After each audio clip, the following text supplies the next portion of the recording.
साथियों, ईरान और इजराइल के बीच बढ़ते तनाव ने एक बार फिर पूरे मिडिल ईस्ट को हिलाकर रख दिया है।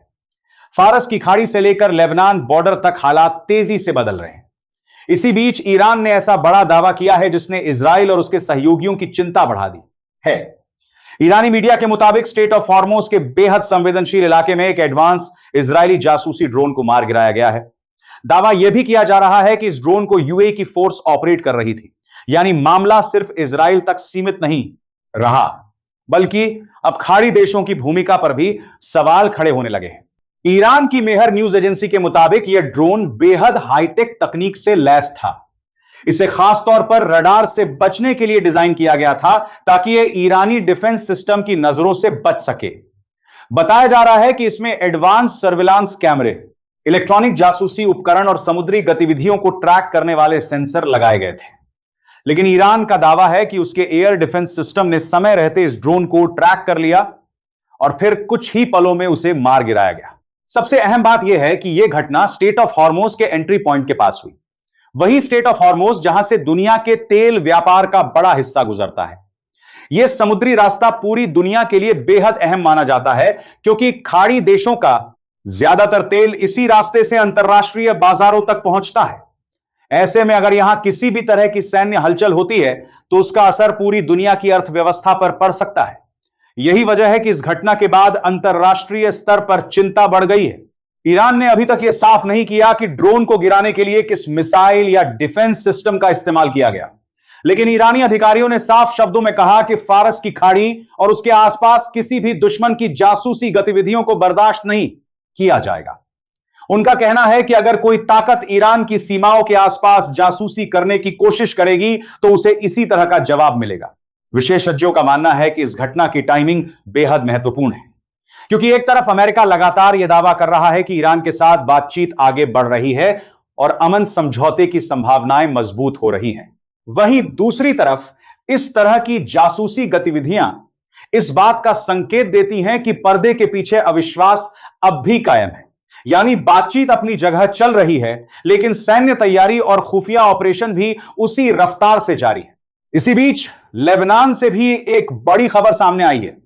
हिजबुल्लाह ने दावा किया है कि उसने इजराइल के आयरन डोम सिस्टम को निशाना बनाया है। हिजबुल्लाह के मुताबिक दक्षिण लेबनान और कब्जे वाले फिलिस्तीनी इलाकों के पास इजरायली सेना की कई सैन्य पोजीशनों पर हमला किया गया। दावा यह भी है कि इस हमले में आयरन डोम लॉन्चर और ड्रोन डिफेंस सिस्टम को सीधा निशाना बनाया गया। यह वही आयरन डोम है जिसे इजराइल अपनी सबसे बड़ी सुरक्षा ढाल बताता है। वर्षों से इस सिस्टम को दुनिया के सबसे एडवांस एयर डिफेंस सिस्टम में गिना जाता रहा है। दावा किया जाता है कि यह हवा में ही मिसाइलों और रॉकेट्स को नष्ट कर सकता है, लेकिन हिजबुल्लाह के हालिया हमलों के बाद अब इस सिस्टम की क्षमता पर सवाल उठने लगे हैं। हिजबुल्लाह का कहना है कि उसने हल्के ड्रोन और गाइडेड मिसाइलों के जरिए इजरायली डिफेंस सिस्टम को भारी नुकसान पहुंचाया है। हालांकि इजराइल ने इन दावों की पूरी तरह पुष्टि नहीं की है, लेकिन उत्तरी इलाकों में लगातार बज रहे सायरन और सैन्य हलचल ये संकेत दे रहे हैं कि हालात सामान्य नहीं हैं। मिडिल ईस्ट के जानकार मानते हैं कि हिजबुल्लाह अब पहले से कहीं ज्यादा संगठित और तकनीकी रूप से मजबूत हो चुका है। उसके पास अब ऐसे ड्रोन और मिसाइल सिस्टम हैं जो इजराइल की सुरक्षा के लिए गंभीर चुनौती बन सकते हैं। यही वजह है कि इजराइल की सेना उत्तरी सीमाओं पर हाई अलर्ट पर है। इस पूरे तनाव के बीच अमेरिका के पूर्व राष्ट्रपति डोनाल्ड ट्रंप का एक सोशल मीडिया पोस्ट भी चर्चा का बड़ा विषय बन गया है। ट्रंप ने अपने social media platform truth social पर एक एआई जनरेटेड तस्वीर शेयर की। इस तस्वीर में अमेरिकी ड्रोन ईरानी नेवी के जहाज पर हमला करता दिखाई दे रहा था। सबसे ज्यादा चर्चा उस एक शब्द की हुई जो तस्वीर के ऊपर लिखा गया था, आडियोस, यानी अलविदा। ट्रंप का यह पोस्ट ऐसे समय सामने आया जब कुछ ही घंटे पहले वे यह दावा कर चुके थे कि ईरान के साथ एक बड़ा समझौता लगभग तैयार हो चुका है। उन्होंने कहा था कि स्टेट ऑफ हॉर्मोज को फिर से पूरी तरह खोले जाने की दिशा में बातचीत आगे बढ़ रही है। लेकिन ट्रंप का यह पोस्ट इसके कुछ ही घंटों बाद इस तरह की तस्वीर शेयर करना इस बात का संकेत माना जा रहा है कि अमेरिका अब भी ईरान पर दबाव बनाए रखना चाहता है। राजनीतिक विश्लेषकों के मुताबिक यह ट्रंप की पुरानी रणनीति का हिस्सा हो सकता है। ट्रंप अक्सर बातचीत के अंतिम दौर में सख्त बयान या धमकी भरे संकेत देकर सामने वाले पक्ष पर दबाव बनाने की कोशिश करते हैं। उनका मकसद यह होता है कि दूसरा पक्ष समझौते में नरमी दिखाए और अमेरिकी शर्तों को मानने पर मजबूर हो जाए। लेकिन ईरान के मामले में यह रणनीति हमेशा सफल नहीं रही है। ईरान ने भी ट्रंप के इस पोस्ट का तुरंत जवाब दिया। ईरान की फॉरेन मिनिस्ट्री के स्पोक्सपर्सन इस्माइल बकाई ने बेहद सख्त बयान जारी किया। उन्होंने कहा कि ईरान का रेजिस्टेंस हमेशा दुश्मनों को उनके वहम से बाहर लाता रहा है। उन्होंने अमेरिका को चेतावनी देते हुए कहा कि बेहतर होगा कि वॉशिंगटन अपनी गलतफहमियों से बाहर आ जाए। इस बयान के साथ ईरान ने एक तस्वीर भी जारी की जिसमें प्राचीन फारस की ताकत और विशाल भूभाग को दिखाने की कोशिश की गई थी। इस तस्वीर के जरिए यह संदेश दिया गया कि ईरान सदियों से बाहरी ताकतों का सामना करता आया है और आज भी किसी दबाव के आगे झुकने वाला नहीं है। ईरानी अधिकारियों ने साफ कहा कि सोशल मीडिया पर यह तस्वीरें शेयर करने से जमीन की हकीकत नहीं बदलती।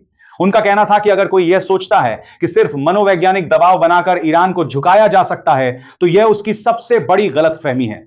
दरअसल अब यह टकराव सिर्फ हथियारों तक सीमित नहीं रहा, यह साइकोलॉजिकल वॉर में बदल चुका है। एक तरफ अमेरिका सोशल मीडिया और राजनीतिक बयानों के जरिए दबाव बनाने की कोशिश कर रहा है, वहीं दूसरी तरफ ईरान अपनी सैन्य क्षमता और ऐतिहासिक ताकत का हवाला देकर जवाब दे रहा है। विशेषज्ञों का मानना है कि आने वाले कुछ दिन बेहद अहम हो सकते हैं, क्योंकि अगर बातचीत आगे बढ़ती है तो मिडिल ईस्ट में तनाव कुछ कम हो सकता है।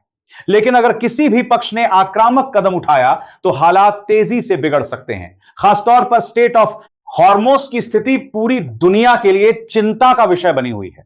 अगर इस समुद्री रास्ते पर कोई बड़ा सैन्य टकराव होता है तो तेल की कीमतों में भारी उछाल आ सकता है। इसका असर सीधे दुनिया की अर्थव्यवस्था पर पड़ेगा। भारत समेत कई देशों की नजरें इस पूरे घटनाक्रम पर टिकी हुई हैं, क्योंकि खाड़ी क्षेत्र में अस्थिरता का असर वैश्विक व्यापार और ऊर्जा सप्लाई पर पड़ना तय माना जाता है।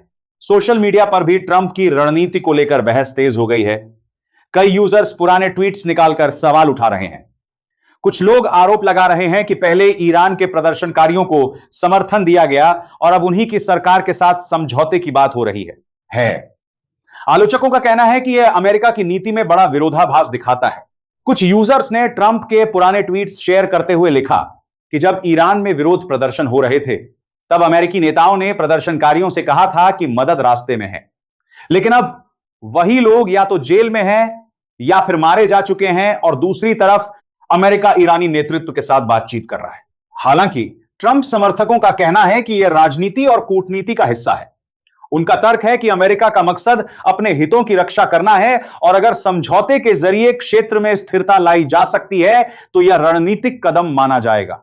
लेकिन दूसरी तरफ ईरान के भीतर भी माहौल पूरी तरह शांत नहीं है। वहां की जनता लंबे समय से आर्थिक प्रतिबंधों का सामना कर रही है। अमेरिकी प्रतिबंधों के कारण ईरानी अर्थव्यवस्था पर भारी दबाव पड़ा है। महंगाई, बेरोजगारी और मुद्रा संकट ने आम लोगों की परेशानियां बढ़ा दी हैं। ऐसे में ईरानी नेतृत्व पर भी दबाव है कि किसी तरह आर्थिक राहत हासिल की जाए। यही वजह है कि स्टेट ऑफ हॉर्मोस और तेल व्यापार से जुड़ी बातचीत को बेहद महत्वपूर्ण माना जा रहा है। अगर अमेरिका और ईरान के बीच कोई समझौता होता है तो इससे तेल बाजार में स्थिरता आ सकती है और ईरान को आर्थिक राहत मिलने की संभावना बढ़ सकती है।